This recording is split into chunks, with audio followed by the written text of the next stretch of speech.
Halo semuanya, nama gue Alfil. Di sini gue bakal ngelakuin ngobrol santai atau podcast santai aja sih bareng teman gue tentang ngebahas sejarah lah, sejarah perang Korea. Gue bersama siapa?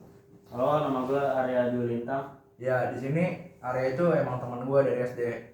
Nama dia emang Arya, tapi biasa gue manggil dia Ucok karena dari dulu gue kebiasaan dia manggil dia Ucok kan. Tapi nggak apa-apa kan lu gue panggil kayak gitu? Gak apa-apa sih, tenang aja. Ya. Cok, emang kesibukan lu akhir-akhir ini ngapain aja? Gue kira-kira sibuk kalau makanya gue jarang keluar kan main sama lu. Nah, gue tuh sibuk belajar karena bentar lagi kan UTBK kan. Iya bener juga sih. Jadi itu aja sih kesibukan gue. Kesibukan itu aja. Ya. Nah, kalau hobi lu masih sama kayak dulu nggak? Kalau hobi gue sih masih sama sih, nggak ada yang beda. Oh nggak ada yang beda. Emang ngapain aja hobi lu sekarang? Hobi gue sih ya badminton. Kalau mau badminton basket, kalau mau basket futsal. Gitu. Nah tapi gue rada kagetnya kalau misalnya lu ngajakin gue tentang bahas sejarah perang Korea. Emang kenapa? Nah, karena gue kira lu bakal ngejelasin tentang bokeh lu itu. Bokin. Gua nggak pernah tahu deh bokin itu apaan. Bokin itu apaan sih emang? Kalau nggak tahu bokeh itu pacar. Oh bokin itu pacar ya? Yoi. Itu bahasa apaan? Dari gua nggak pernah denger. Makanya gaul jadi rumah mulu. Dan siap lah gua emang akhir ini emang lagi belajar aja sih di rumah. Oke, di sini gua nggak bakal bahas kayak gitulah. Di sini gua cuma kayak ngebahas tentang apa yang gua bakal bahas nih. Gua bakal ngebahas paling seru nih, itu perang Korea. Lu pernah dengar nggak perang Korea? Pernah sih. Yang lu tahu kalau perang Korea itu perang apa ya? Ya gue tahu dikit. Kayak Korea itu dibagi dua menjadi Korea Selatan dan Korea Utara. Nah itu dipecah gara-gara Jepang kalah kan oleh Amerika Serikat. Dan ideologi keduanya itu berbeda antara komunis dan demokratis kan. Nah terus akhirnya sisanya gue juga nggak tahu sih dari gimana. Nah mantap banget nih. Di sini gue bakal ngejelasin ya lumayan agak lengkap lah. Ngejelasin dari latar belakangnya, jalannya perang, terus sampai dampak buat segalanya lah, dampak dari perang Korea ini. Oke, sebelumnya perang Korea ini dimulai dari pertamanya, awalnya Korea itu dijajah sama Jepang pada tahun 1910, yang dimana Jepang ini ngatur semua hal yang ada di Korea, dari sistem politiknya, terus dari budayanya, hidupnya, sampai orang Korea ini nggak bisa bebas gitu, karena ya bener-bener dijagain ketat lah sama Jepang gitu. Wah berarti rakyat Korea udah menderita sejak lama banget dong. Iya, makanya setelah Jepang kalah pada tahun 1945, Korea artinya merdeka. Tapi masalah tuh muncul lagi, Cok. Dari Korea dibagi dua. Korea tuh dibagi dua. Korea Utara tuh dikuasai Uni Soviet, Korea Selatan tuh dikuasai Amerika, gitu, Cok.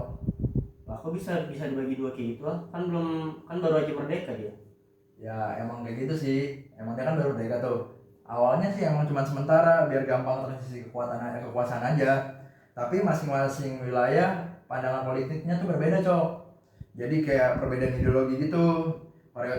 Korea Utara tuh pilih sistem komunis, sedangkan Korea Selatan tuh pilih sistemnya tuh demokrasi atau demokratis lah. Kedua negara itu jadi negara klaim sah atas seluruh Korea. Jadi ketegangan tuh mulai muncul tuh, Cok, di situ. Wah berarti udah kayak bom waktu ya? Iya. Awal aja udah penuh konflik. Iya, makanya itu perang itu meledaknya sih pada tahun 1950 sih. Singkatnya tuh perang mulai pada 25 Juni 1950. Korea Utara tuh nyerang Korea Selatan di 38 derajat lintang utara. Mereka awalnya unggul dari dorongan dari pasukan selatan yang bernama Busan Perimeter. Tapi pasukan PBB datang bantu, terus ada pendaratan Incheon yang bikin Korea Utara tuh menjadi mundur, Cok, di situ posisinya. Tapi bentar, gue mau nanya nih. Itu kan tadi kan lu ngomong pendaratan Incheon. Iya. Pendaratan Incheon itu apa? Pendaratan Incheon sendiri tuh kayak operasi militer yang dipunyai sama PBB yang disiapin dari Amerika Serikat yang buat membantu perang Korea ini. Tujuannya sih buat mengembalikan keadaan perang yang awalnya Korea Selatan tuh kalah kan, dengan adanya menyerang pasukan Korea Utara dari arah Incheon tuh. sebuah pelabuhan di dekat Seoul. Nah itu ngebuat si Korea Utara tuh jadi mundur, terpaksa untuk mundur karena Korea Utara tuh kaget dong, kayak nggak nyangka bakal ada penyerangan dari pesisir Seoul itu.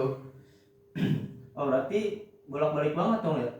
Iya, Soal tadinya direbut, jatuh lagi, terus direbut lagi dong? iya kayak gitulah Cok, iya bener banget. Gue denger ada istilah namanya busan perimeter. Itu apa dah? Itu busan perimeter, itu garis pertahanan terakhir Korea Selatan di awal perang.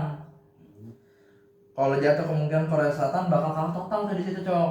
Nah tapi pasukan PBB itu bisa nahan, dan dari situ perang mulai balik arah. Yang tadinya Korea Selatan itu kalah dan hampir mau menyerah, tapi karena adanya itu Korea Selatan tuh jadi agak mendominasi lah, Korea Utara tuh agak mundur gitu. Nah tapi gue mau tanya nih satu hal lagi sama lu. Hmm. Kan gue waktu itu pernah denger DMZ. DMZ apa DMZ lah istilahnya. Itu apa sih ya? DMZ itu alias zona demilitarisasi dibuat setelah gencatan senjata Cok. Panjangnya sih 240 km lah, terus lebarnya itu 4 km, membentang di garis 38 derajat lintang utara. Meski namanya demilitarisasi, tapi dijaga ketat banget sama kedua Korea tuh, dari pos militer, ranjau, pagar. Jadi simbolik konflik yang belum selesai. Oh berarti benar-benar kayak garis pembatas hidup dong. Iya, sampai sekarang itu jadi perbatasan yang paling panjang lah sedunia gitulah Cok.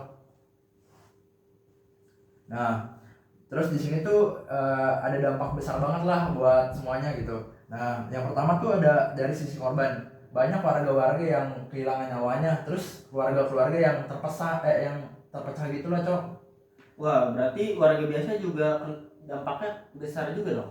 Kena dampaknya. Iya, dari sisi politik Korea tetap terbagi dua. Sistem pemerintahannya juga beda tuh Cok, karena kan yang dipimpin tuh juga beda kan gitu, nggak sama karena udah terbagi menjadi dua, terus pemikiran juga beda kan, ideologinya.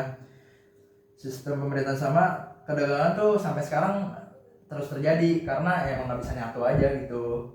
Terus ekonomi di sana gimana? Itu langsung krisis ekonomi terus bangkit lagi apa enggak? Ya jelas enggak dong Cok, kan banyak infrastruktur juga yang hancur kan karena setelah perang itu. Terus jadi ekonomi juga nggak stabil karena kan habis perang besar-besaran tuh, yang mana ya harus bertahun-tahun lah buat nyiptain ekonomi yang stabil lagi gitu. Terus kan perang besar ya emang. Ya. Nah itu ada dampak nggak untuk luar negeri di sana? Ya ada sih, soalnya ini perang Korea ini berpapasan dengan perang dingin, yang dimana kan si Amerika, Uni Soviet, dan Cina tuh ikut campur ya dengan perang ini, yang dimana itu efeknya bukan cuma lokal juga tapi internasional juga, yang jadi perang dingin tuh jadi makin panas gitu. Wah pantesan aja sampai sekarang pengaruhnya masih ada gitu. Iya, jadi ya perang Korea ini tuh bisa disebut jadi perang yang terlupakan, tapi pengaruhnya juga besar banget karena dari semuanya tuh dari manusianya, politik, ekonomi, ya semuanya lah, sampai go internasional banget kan. Iya, jadinya ya banyak orang yang tahu lah tentang perang ini gitu. Oh jadi gitu. Ya ya sekian aja lah dari penjelasan kita di sini ya Cok. Ya yang bisa gue jelasin, semoga kalian semua tuh bisa paham dan podcast kita tuh jadi seru aja ya. Yeah. Kedepannya aku juga bakal buat podcast kayak gini yang ngebahas tentang sejarah lainnya. Tapi thank you banget ya udah ngasih tahu sejarah Korea. Ya aman aja Cok, ini biar tambah wawasan aja, gue juga baru cari tahu gitu tentang semuanya.